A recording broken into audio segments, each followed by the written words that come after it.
Nous allons commencer avec une question qui intéressera plus d'un auditeur. Nous sommes 2 milliards à utiliser cette application. On va parler de WhatsApp.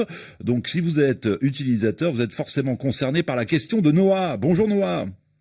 Oui, bonjour Juan et bonjour à tous les auditeurs. Merci de nous appeler d'Istanbul, en Turquie. Nous vous écoutons.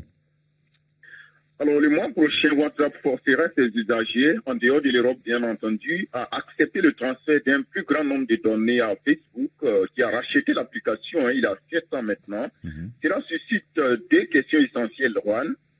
D'abord, quel type de données seront recueillies? Et la deuxième question est de savoir quelle utilisation Facebook pourra donc en faire. Oui. Si vous êtes utilisateur de WhatsApp, vous avez probablement reçu ces derniers jours une notification vous informant qu'à partir du 8 février, vos données seront partagées avec les autres entités du groupe Facebook. Et si vous refusez ces nouvelles conditions, eh bien, vous ne pourrez plus utiliser cette application. Dominique Dezonnet, bonjour. Bonjour Juan. Spécialiste des questions des nouvelles technologies, spécialiste du web à RFI. Concrètement, quelles sont les données qui seront désormais partagées par WhatsApp?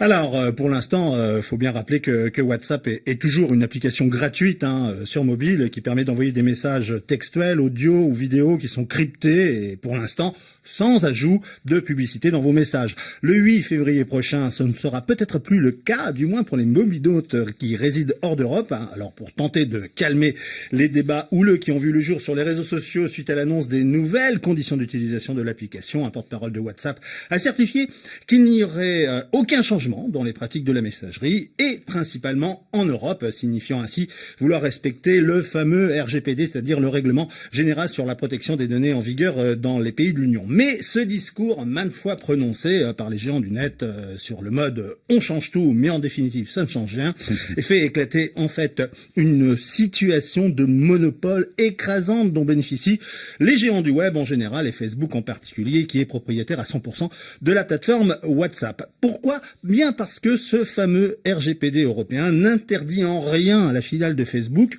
de transmettre à sa maison mère votre numéro de téléphone, d'éventuelles données liées aux transactions avec la nouvelle fonction d'achat en ligne de WhatsApp, les informations sur la façon dont les utilisateurs interagissent les uns avec les autres, également l'adresse internet employée par les abonnés au service de la messagerie chiffrée afin de les localiser. La seule différence avec les autres régions du monde est que WhatsApp doit respecter, du moins en Europe, certaines règles, comme de demander le consentement préalable des utilisateurs pour exploiter leurs données à des fins publicitaires. Donc si je comprends bien, notre numéro de téléphone, tous nos contacts, finalement toutes les informations qui apparaissent sur notre profil. Mais ça existe également sur Facebook, Instagram, Messenger, enfin toute application qui passe par les firmes du web, eh bien engrange vos données personnelles.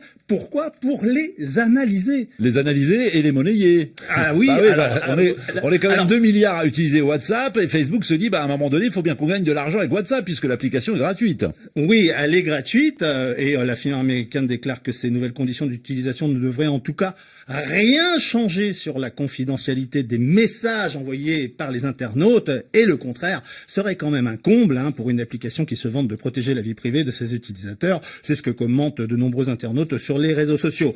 Avec ces nouvelles conditions d'utilisation de WhatsApp, l'objectif de Facebook est bien d'amortir, voire de rentabiliser son investissement de plusieurs milliards de dollars lors du rachat de la jeune pousse, c'était en 2014. Dans un premier temps, le réseau social de Mark Zuckerberg compte monétiser une version professionnelle de l'application auprès des entreprises. Si les particuliers du vieux continent échappent pour l'instant à la diffusion d'une avalanche de publicité sur leur compte, ce ne sera peut-être pas en revanche le cas pour les autres régions du monde. En fait, cette stratégie commerciale basée sur l'analyse de nos comportements en ligne est partagée par toutes les entreprises américaines de la high-tech qui nous proposent en fait en échange de nos données des services sur mobile ou en ligne gratuits, mais méfiance quand c'est gratuit. Sachez qu'inévitablement, c'est peut-être vous le produit.